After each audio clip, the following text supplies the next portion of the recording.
pessoal. Boa noite. Esse tema que nós trouxemos para conversar com vocês, ele muitas vezes gera uma certa polêmica, talvez pela falta de compreensão que se tem do aspecto conceitual, do que realmente é a esmola, do que se trata da esmola, do que se trata a caridade.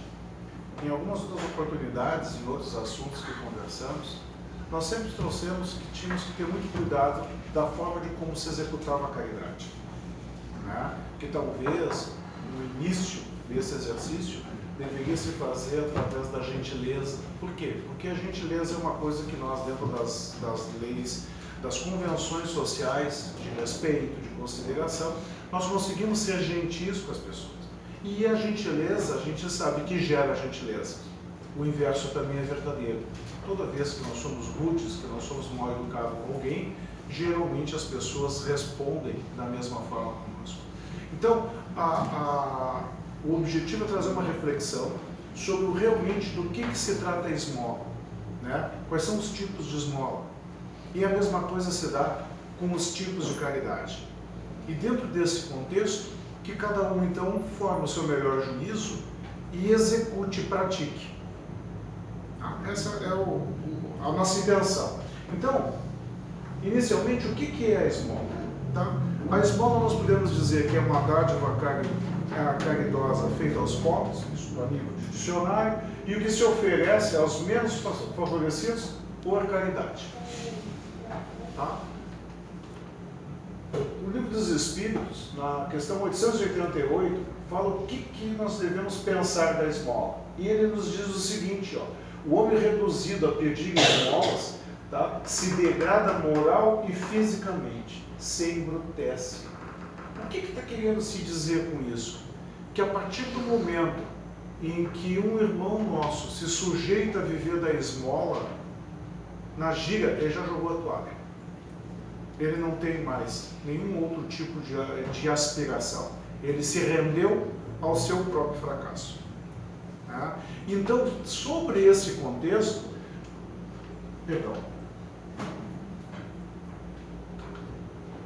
passei aqui. Então, numa sociedade baseada na lei de Deus, na justiça, deve-se prover a vida do fraco sem humilhação para ele. Deve-se assegurar a existência dos que não podem trabalhar, sem deixá-los à mercê do acaso e da boa vontade. E aí começa já a se trazer uma compreensão de como fazê-lo. E esse como fazê-lo vai entrar justamente na caridade. Na questão 889, nos diz que não há homens reduzidos à mediocridade da sua própria culpa. Quantos de nós afirmamos, eu não dou esmola, não dou dinheiro, porque os caras vão usar isso aí para droga, ou vão usar isso para o álcool, tem uns caras que podiam estar trabalhando, olha aqueles homens tudo forte, de vez nunca nenhum deles vem aqui perguntar se tem uma grama para cortar, se tem alguma coisa para fazer, uma calçada para lavar, para receber então um dinheiro, comida. Seguindo a gente faz esse tipo de julgamento. Se não faz agora, já o fez. E se não o fez, conhece gente que faz. Então, está aqui. Então a esmola, será que a esmola, então, ela é um estímulo com perdão da expressão, né, a vagabundagem? É um dos termos que a gente usa, né? No sentido literal, ele não tem um sentido tão pejorativo assim. Sem dúvida, diz os livros dos Espíritos, tá? Mas em uma boa educação moral, eles tivessem ensinado a praticar a lei de Deus, não teriam caído nos excessos que os levam a perda. Se nós olhar nesse contexto, nós podemos dizer que nós, através da nossa invigilância, da nossa falta de previdência, talvez o agravamento de alguns problemas nossos pode nos levar à mendicância também, em alguma outra encarnação, ou até mesmo nessa. Então, nós temos que entender que aquela pessoa desafortunada, né, o mendigo e tal, ele vem de uma consequência dos excessos que levaram ele à perda. Então é importante nós termos isso em mente, justamente por uma questão do julgamento. Eu não sei do microfone, vai ficar mais fácil aqui para mim. E a caridade? que é a caridade? É a doação voluntária de ajuda aos necessitados como um ato humanitário. E vem do latim, de caritas. Caridade é uma virtude teologal, que vem da teologia. A caridade entra juntamente com a fé e a esperança, dentro dos 3 pilares, né, do catolicismo. Consiste em amar a Deus acima de tudo e ao próximo como a si mesmo. Trata-se, portanto, de um amor sem segundos interesses. No Livro dos Espíritos, na questão 886, qual é o verdadeiro sentido da palavra caridade, como a entende Jesus? E ele bota benevolência para com todos, indulgência para com as imperfeições alheias, perdão das ofensas. E o Kardec comenta, faz o seguinte comentário: o amor e a caridade são o complemento da lei de justiça, porque amar ao próximo é fazer-lhe todo o bem possível que desejaríamos que nos fosse feito. Tal é o sentido das palavras de Jesus: amai-vos uns aos outros como irmãos.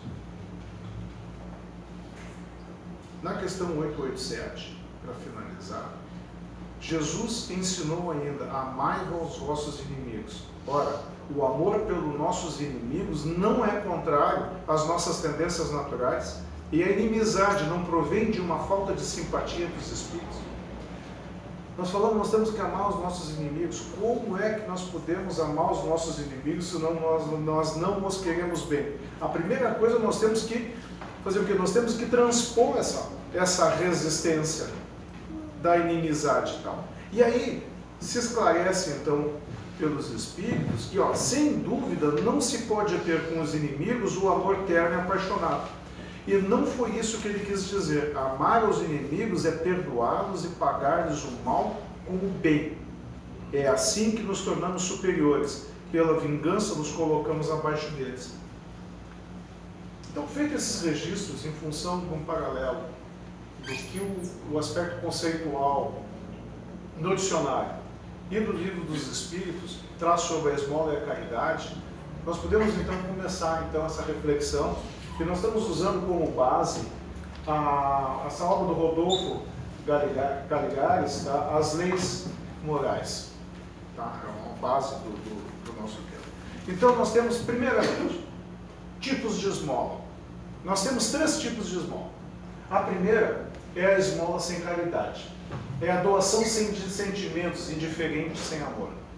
Tá? É aquela que o mendigo está ali com o chapéu, está com aquele potinho na rua, e nós simplesmente passamos e trocamos uma moedinha. Ou ele passa ali no carro, a gente nem olha para ele, tá, libera que eu tenho que fazer alguma outra coisa. Essa é a caridade, a esmola sem caridade. Tá? Então aqui, essas e outras esmolas em que o coração não intervém, é o que o apóstolo Paulo quis referir-se em sua primeira epístola aos Coríntios, quando ele diz: mesmo que eu houvesse distribuído meus bens para alimentar os pobres, se eu não tivesse caridade, nada me serviria. Pessoal, não serviria a quem? Não serviria a quem doou, não serviria a quem deu. Porque, como já foi dito por nós e por outros tantos, a caridade nós fazemos para nós, não é para os outros. Quem precisa do exercício da caridade somos nós. Os outros são beneficiados também, mas a primeira necessidade é a nossa. Então, Paulo deixa muito claro isso. Não adianta, isso não, senão todos nós, como é que é? A ida para o céu estava garantida, era só doar todo o patrimônio. Né? Doa para a casa espírita, para a mitra da diocese, lá da igreja católica, enfim, para qualquer um. E nós estaríamos já redimindo nossos pecados. Doamos todo o nosso patrimônio, nós só queremos o bem das pessoas e está resolvido. Não é assim que funciona. Por trás disso tem que haver o quê? O sentimento, o amor, o respeito. Tá? Outro tipo de esmola é a esmola com caridade. Tá? Essa esmola terá tanto mais meritória aos olhos de Deus, quanto mais puro seja o seu conteúdo caritativo. Isto é, quanto mais às escondidas seja feita, quanto mais delicadeza encerre, quanto mais abnegação expresse, e quanto menos vergonha cause a quem recebe. Quantos de nós praticamos a caridade, a esmola com caridade? Tá? Vocês estão começando a compreender como é difícil fazer caridade, a verdadeira caridade. Nós com certeza fazemos o bem, claro que sim. Tá? Todos nós dentro da nossa compreensão, da nossa condição. Mas é preciso que se tenha muito claro que nós fazemos isso de forma fracionada. Não é a caridade plena, até porque nós sequer temos essa elevação moral para atingirmos a esse ponto. E quando nós tratamos a esmola, então, com caridade, e para não ficar simplesmente como um aviso, e não dar uma dica, né? Então tá, mas tudo bem, até agora só disseram que o que a gente está fazendo não chega ou que não é certo. Tá, mas e como é que eu continuo? Então, nós temos 7 degraus da esmola com caridade. E aí, dentro de uma reflexão que nós fazemos de nós mesmos, nós vamos nos identificando. Eu tenho quase certeza que vocês vão se identificar, assim como nós, em todos eles. Tá? Porque não existe, nós não conseguimos nos manter dentro de um degrau só.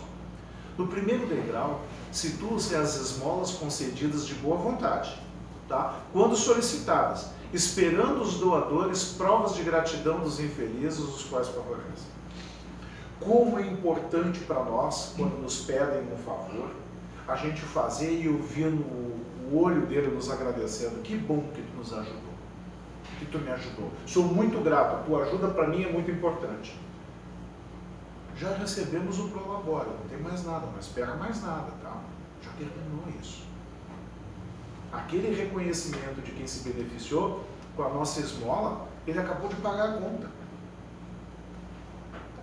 Ah, mas eu fiz isso de bom grado, então, mesmo assim, nós condicionamos esse ato de caridade ao reconhecimento de quem recebeu. E aí, o segundo é um pouquinho melhor. Ó, as esmolas da mesma espécie, aquelas cujos autores, conquanto não têm com a gratidão imediata dos homens, têm como certo tomar-se merecedores no paraíso por causa delas. Aí nós entregamos o cara, tá vendo?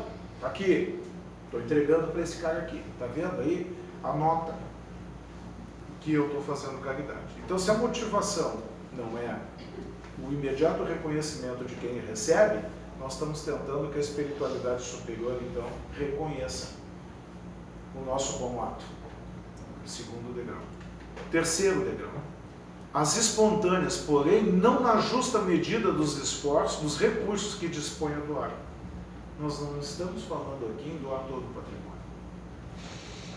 Se nós tivéssemos hoje que doar para quem realmente precisa, nós tivéssemos certeza. E nós temos R$5 e temos R$2. Qual será das duas células que nós ia pegar no bolso da mãe? Com certeza nós teríamos aqui algumas respostas. Ah, a de R$2, outra de 5, outra não, os R$7. Cada um de nós alcançaria isso de uma certa forma. Mas nós sabemos que uma grande parte daria os R$2. Não é verdade? Então, daí, o dispor, é isso só que você dispõe para fazer o bem? Nada mais te sobra, nada mais tu tens, nada mais que não seja tão importante para si, seja muito importante para quem precisa. No quarto degrau, as esmolas dadas com alegria e em acordo com as possibilidades de quem as dá, mas de forma que o favorecido saiba a procedência do favor recebido. Isso entra muito dentro daqueles que a gente pega e dá uma grana para causa tal e coisa parecida, e aí a gente fica esperando no dia do evento que o locutor, o apresentador, o animador, seja quem for que esteja lá com o microfone, chega e diz: e nós queremos um especial agradecimento ao Rui Guerreiro, que colaborou com R$1.000 aqui para o evento. Então a gente, nossa, agora sim. Tudo bem, quando precisar, aí o que se diz lá? Quando precisar é só pedir. É só pedir, nós estamos aqui para ajudar. Tá? Quarto grau de caridade. O quinto, igual ao anterior, mas já sem o benefício, tenha conhecimento de quem seja o seu benfeitor. nós já começamos a falar então da caridade que se faz de forma anônima. Tá? Da caridade não, da esmola, desculpe. No sexto, são aquelas esmolas que se realizam em absoluto anonimato e de maneira tal que nem o dispensador de benefícios conheça individualmente seus beneficiários. Nem esses possam identificar o filantropo que os ajuda. E isso é uma caridade que todos nós já fizemos, principalmente quando nós temos esses problemas das enchentes, aí, em função das enxurradas e tal. Aí se doa roupa de cama, os colchões e tal. Isso nós não entregamos lá naquela pessoa. Geralmente nós deixamos aonde? Ali é Cruz Vermelha, me fugiu agora. Defesa Civil, enfim, essas instituições que existem justamente para essa finalidade. Então se consegue se manter os dois em anonimato, seja quem dá, como também depois quem vai receber. Tá? E por último, e o terceiro, e talvez o mais complexo de todos eles, tá? No sétimo, são aquelas que ao invés de simplesmente socorrer os pobres, os enfermos, enfim, os necessitados de todos os matizes, concorrem para eliminar a pobreza, a enfermidade e os demais aspectos da miséria humana. O que nós estamos tentando dizer? A partir daqui, a esmola deixa de procurar o CPF de quem está recebendo, porque até aí, geralmente a esmola ela é individualizada. E aqui não. Aqui dentro daquele senso que nós temos de fazer o bem, nós começamos a trabalhar de uma outra forma, tá? Que é a forma de realmente mudar as causas que deram origem ao mendigo. Tá? E aí, continuando, ensejando novas e mais amplas oportunidades de educação e trabalho, elevando física, mental, espiritual e socialmente os pares de todo o mundo, para que se promovam, sintam-se gente como nós e experimentem cada vez mais a alegria de viver. Isso, em determinado momento, parece extremamente utópico, mas é a meta, é onde nós temos que seguir. E nós, conscientes que nós não vamos resolver todas as nossas deficiências nessa reencarnação, está aí uma coisa para ser gravada, para nós darmos início a esse trabalho. Porque em alguma delas, em alguma das próximas reencarnações, isso vai acontecer. Nós vamos conseguir. E a caridade sem esmola? Tá? Ninguém há que no pleno gozo de suas faculdades não possa prestar um serviço qualquer, prodigalizar um consolo, minorar um sofrimento físico ou moral, fazer um esforço útil. Kardec afirmando isso. Podendo o dinheiro transformar-se em toda sorte de bens e utilidades de consumo, é sem dúvida um precioso elemento de que a caridade faz lançar mão nas tarefas do bem. É verdade, o dinheiro é importante a nós, importante a quem está precisando. Mas muitas vezes não é o dinheiro que a pessoa aquela precisa de esmola. Mas nem sempre é ele nem sempre ele é o recurso mais apropriado para estancar lágrimas, curar feridas e dirimir aflições, pois há males em que as boas qualidades do coração valem mais ou oferem melhor que todas as riquezas materiais. Aquela enfermidade, aquele filho doente, aquele pai já que não se sabe se vai voltar do hospital, a esmola que se precisa não é o dinheiro. A esmola que se precisa é a compreensão, é o abraço, é a empatia, é o dizer, olha, eu estou aqui, vou ficar contigo, vai ficar hoje é o dia que vai ficar lá no hospital, vou ficar contigo, te fazer companhia. Tu faz companhia ao teu pai, eu faço companhia a ti. Isso também é esmola, pessoal. Então o nome parece pejorativo, né? Parece que esmola é aquela coisa pequena que a gente dá para o coitado, né? Mas se nós olharmos bem as dificuldades que enfrentamos e tal, todos nós somos coitados. E todos nós temos condições de dar esmola e todos nós precisamos de esmola. Nós temos que tirar o sentido pejorativo dessa palavra e entender como isso é uma ferramenta, é um ato a ser praticado. E quanto à caridade? Os tipos de caridade. Nós temos a caridade de ordem material, que basicamente nós já ficamos tratando quando estávamos tratando da esmola, e nós temos a caridade de ordem moral. E essa, todos nós podemos fazer. É o que nos diz aqui, a caridade moral se pode fazer a todo instante. E aí vem o questionamento. Quantos atos de caridade nós praticamos hoje, desde que acordamos? Quantas vezes nós oramos pela coletividade em geral? Hoje. Só hoje. Quantas vezes hoje nós oramos por aquelas pessoas que nós sabemos que também estão doentes? Quantas vezes nós oramos agradecendo o que nós recebemos e desejando que os outros tivessem a mesma sorte? Quantas vezes nós oramos pedindo a compreensão das pessoas aos destempéres, às dificuldades da vida? Quantas vezes nós pedimos para que nós pudéssemos nos manter devidamente equilibrados e harmonizados para não revidar as provocações?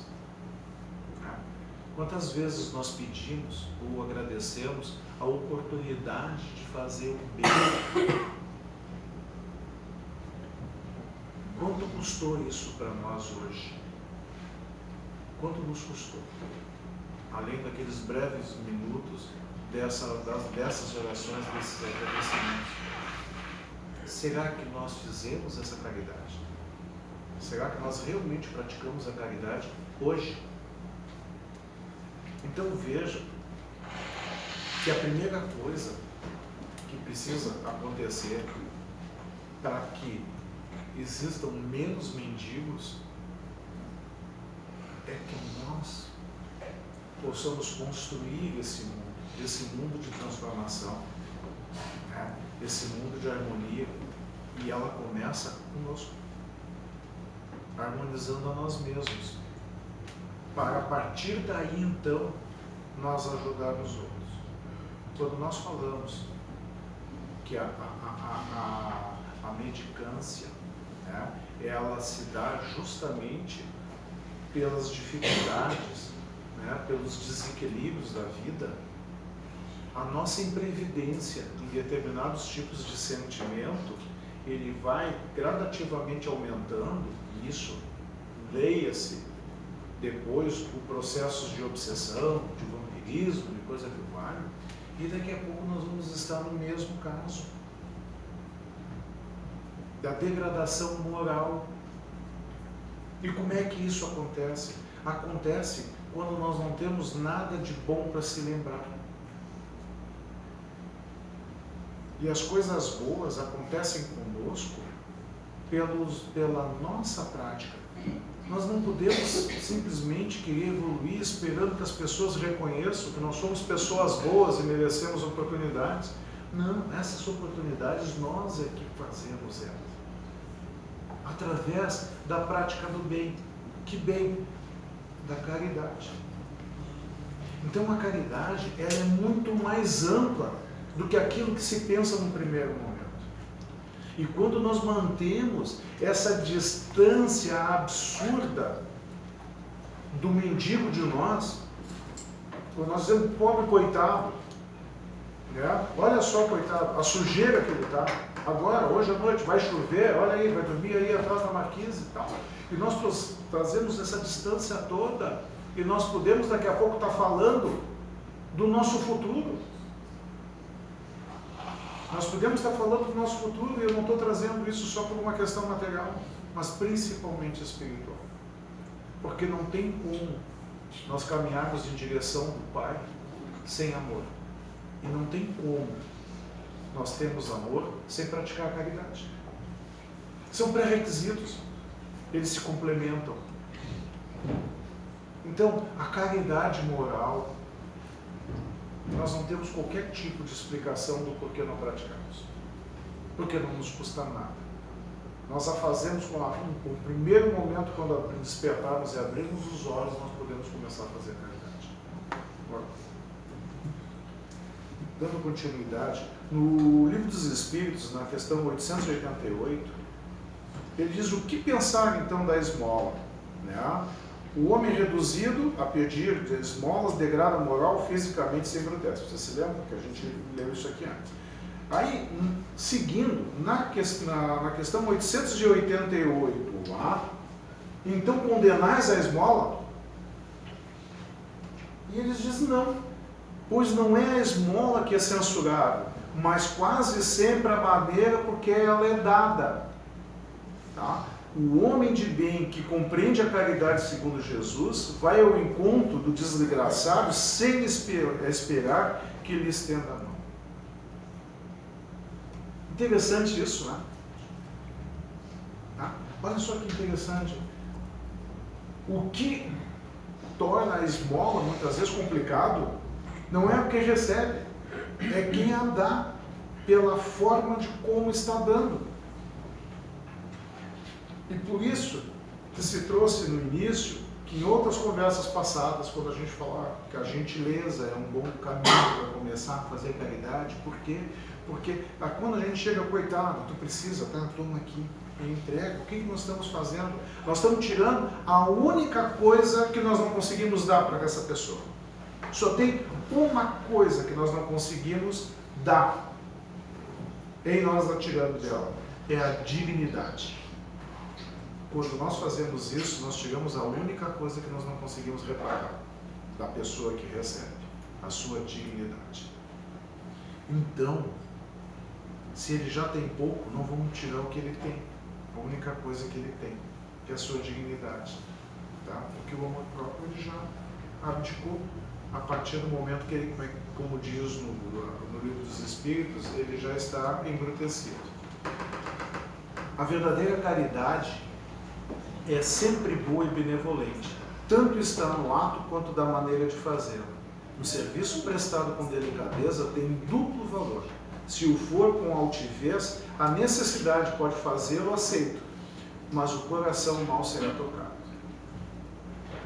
Nós precisamos ser muito mais humildes do que aquele que recebe. Nós temos que ter esse cuidado. É normal, quando nós acabamos nos dirigindo para uma casa espírita, nós começamos a ter um certo conhecimento da doutrina, aí nós nos dispomos a trabalhar como voluntários, né? E aí como trabalhadores da casa, e aí nós vamos aumentando os nossos estágios de responsabilidade e tal, e aí chega um determinado momento que a gente já começa, ó, tá vendo eu aqui, estou fazendo isso, estou fazendo aquilo, estou fazendo atendimento fraterno, estou trabalhando nisso, trabalhei no cachorro quente, tudo aqui na recepção, e nós começamos a achar que a coisa já está tudo certo. Tá? A partir do momento que nós começamos a nos elevar, pedindo reconhecimento daquilo que nós já fazemos, uma vez reconhecido, o pagamento está feito. Então o importante é nós fazermos por nós, e não fazemos isso pelo conhecimento, pelo entendimento dos outros. Lembrai-vos ainda de que a ostentação apaga aos olhos de Deus o mérito do benefício. Jesus disse que a vossa mão esquerda ignore o que faz a direita. Com isso, ele vos ensina a não manchar a caridade pelo orgulho. Interessante isso, né? E a gente esquece disso quase sempre. Convenhamos, é muito bom a gente receber um elogio lá. Pô, como está bom o teu trabalho? Ah, muito obrigado. Ah, que legal, tu ajuda as pessoas. Isso acontece seguido para as pessoas que já têm algum trabalho voluntário, trabalham em alguma instituição. Aí daqui a pouco, e o que tu vai fazer no final de semana? Ah, estou indo então na instituição. Ah, tu trabalha lá? Sim. Ah, mas que coisa boa e tal. Tá. Então aproveita essa alegria de que ele está te elogiando para já... Inclusive, a propósito, isso me fez muito bem. Quem sabe? Na próxima tu vem junto comigo. E dá uma olhada lá, estão precisando de gente, precisando de pessoas que nem tu. Use isso como um link de exercer a caridade. Isso é um exercício de caridade, a partir do momento em que nós conseguimos sensibilizar outras pessoas a participar de uma causa justa. Estamos fazendo bem para nós, estamos fazendo bem para ela, e estamos fazendo bem para a instituição. É interessante, né? Quando a gente pensa realmente com amor, né? Mas ao mesmo tempo com humildade. É necessário distinguir a esmola propriamente dita da beneficência. O mais necessitado nem sempre é o que pede. O temor da humilhação retém o verdadeiro pobre, que quase sempre sofre sem se queixar. É a esse que o homem verdadeiro humano sabe assistir sem ostentação. Aqueles aos quais já estão no chão, sentados na calçada, já mostrando a sua miséria a todos, eles já abriram mão disso. É um embrutecimento que a gente fala. Agora, a grande maioria daqueles que realmente precisam da esmola, eles não falam, eles não contam, em função do seu próprio orgulho ou da defesa da sua dignidade. Aí depende. E quando a gente não se permite verbalizar aquilo que precisa, nós acabamos, então, levando a responsabilidade a outras pessoas que já estejam calejadas o suficiente para conseguir perceber nas sutilezas dos detalhes, né, a sua necessidade. Mas é esses que realmente precisam da esmola, tá? Da esmola com caridade, da esmola com amor, da esmola abraço, da esmola sorriso, da esmola empréstimo, não doação. A esmola permuta, tá? Tô sabendo que tu tem uma chacrinha lá, me faz o seguinte, me traz ali uma meia dúzia de laranja, que eu estou precisando aqui, e aí eu faço o seguinte, isso aqui mais uma coisa, fechou por R$30, fechou, está resolvido então. Por R$50, está resolvido. Pronto, não tire a dignidade. Negocie a dignidade dele através de uma oportunidade de trabalho, de uma boa conversa, né? Uma conversa sincera. Enfim, nós temos que proteger essa pessoa daquilo que mais está acometendo a ela, que não é necessidade financeira, é o seu orgulho. É o seu orgulho. Nós precisamos ajudar ela a se proteger disso. Amai-vos uns aos outros, eis toda a lei, divina lei pela qual Deus governa os mundos. O amor é a lei de atração para os seres vivos e organizados, e a atração é a lei do amor para a matéria inorgânica. Tem gente, inclusive, que ganhou uma grana do cão com isso, no livro, como é que é? O Desejo, e a teoria da atração e tal. Pessoal, o livro dos Espíritos é mais